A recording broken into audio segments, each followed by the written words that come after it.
মিষ্টি, মমতা, আটা ময়দা সুজি, স্বাদে গুণগত মানে অতুলনীয়। প্রিয় ভাই বোনেরা, আসসালামু আলাইকুম। আশা করি নিশ্চয়ই সবাই কম বেশি ভালো আছেন।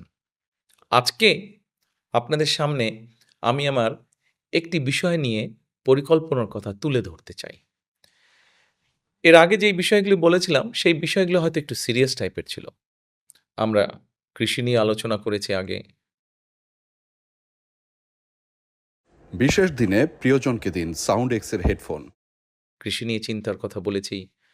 নারীর অধিকার বা নারীকে সচ্ছল করার ফ্যামিলি কার্ডের বিষয়টি নিয়ে আলোচনা করেছি। আমরা পরিবেশ নিয়ে আলোচনা করেছি। তবে আজকে একটা ইন্টারেস্টিং বিষয় নিয়ে আলোচনা করতে চাই আপনাদের সামনে, বা চিন্তা ভাবনাগুলো শেয়ার করতে চাই। কি সেই চিন্তা ভাবনাটি? সেই চিন্তা ভাবনাটি হচ্ছে এটার সাথে জড়িত কারা?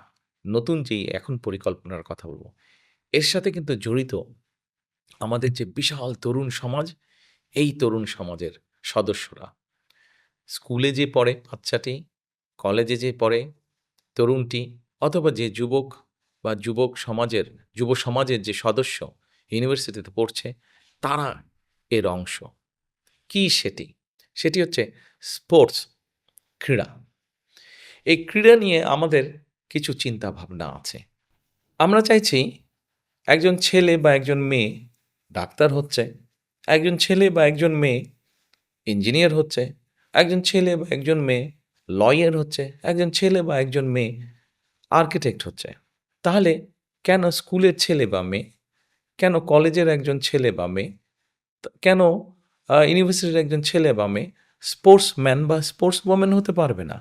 আমরা চাই সকলের জন্য, সে নারী হোক, সে পুরুষ হোক, ছেলে হোক, মেয়ে হোক, যুবক হোক, যুবতী হোক, তরুণ হোক, তরুণী হোক, প্রত্যেকের জন্য খেলাধুলাটাকে এমনভাবে ডিজাইন করতে, যাতে কারো যদি ইচ্ছে করে, সে তাহলে একজন প্রফেশনাল স্পোর্টসম্যান বা স্পোর্টস ওমেন যেন হতে পারে।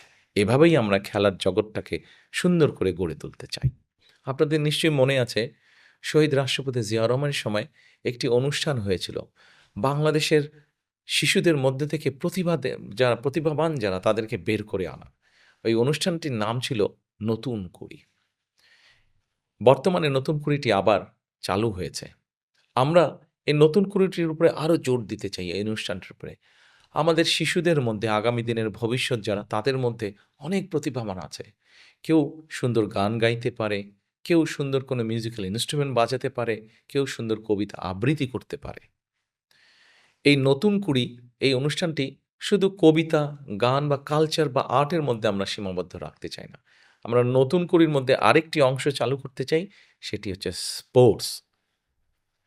আমরা আমাদের আগামী দিনের যে ভবিষ্যৎ, আগামীর যে প্রজন্ম, তাদের মধ্যে থেকে আমরা খেলোয়াড়দেরকে বের করে আনতে চাই।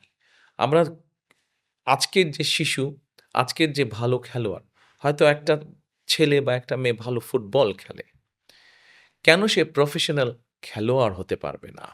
আমরা সেইভাবে পুরো বিষয়টিকে ঢেলে সাজাতে চাই আমরা।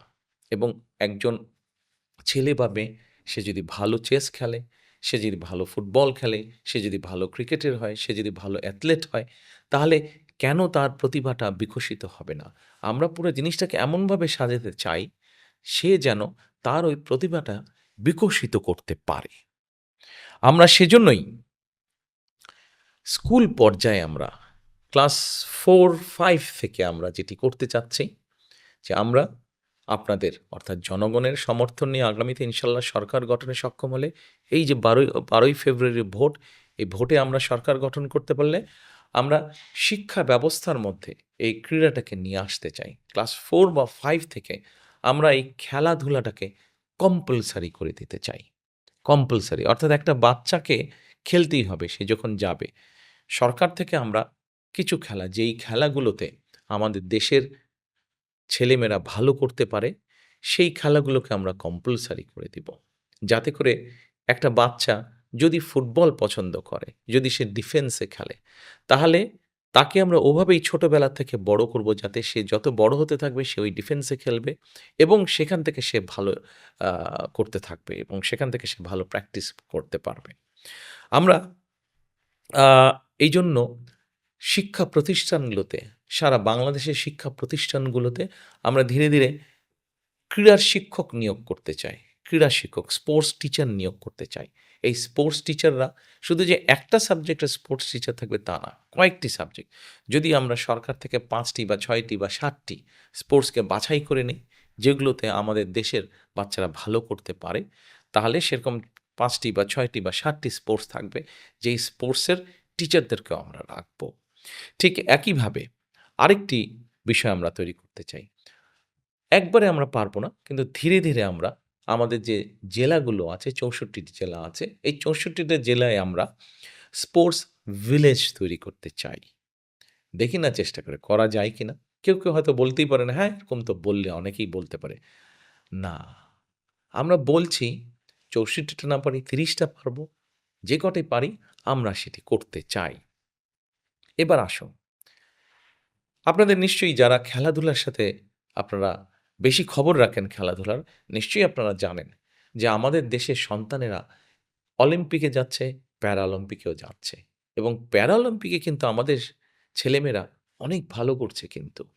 সেজন্য যারা শারীরিকভাবে কিছুটা প্রতিবন্ধকতার সম্মুখীন, আমরা যারা একদম সুস্থ সবল তাদের জন্য যেরকম ব্যবস্থা করতে চাই, ঠিক একইভাবে যারা শারীরিকভাবে কিছুটা প্রতিবন্ধকতার সম্মুখীন, তাদের ভেতরেও যারা খেলাধুলায় ভালো করতে চান, তাদের মধ্যে বিভিন্ন খেলাধুলায়, ক্রীড়ায় অংশগ্রহণ করতে চান, তারাও যাতে সুযোগ থেকে বঞ্চিত না হন, তারও আমাদের চিন্তাভাবনা আছে, সেটারও আমরা ব্যবস্থা করতে চাই।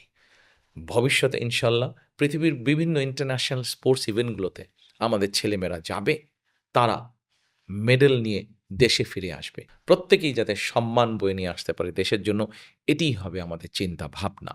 অর্থাৎ আমরা যেটি করতে চাইছি, আমরা খেলাকে একটি অন্যতম পেশা হিসাবে গড়ে তুলতে চাইছি।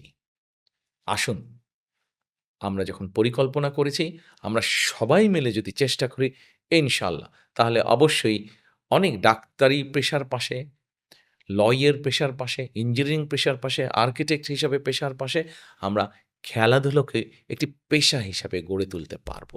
আমাদের ছেলেমেয়েরা সুযোগ পেলেই নিজেকে বিকশিত করতে পারবে। আমরা সেই চেষ্টাটাই করতে চাই। যদি আপনাদের সকলের সহযোগিতা পাই, ইনশাআল্লাহ আমরা করে ফেলব। সকলে ভালো থাকবেন, সুস্থ থাকবেন। আসসালামু আলাইকুম।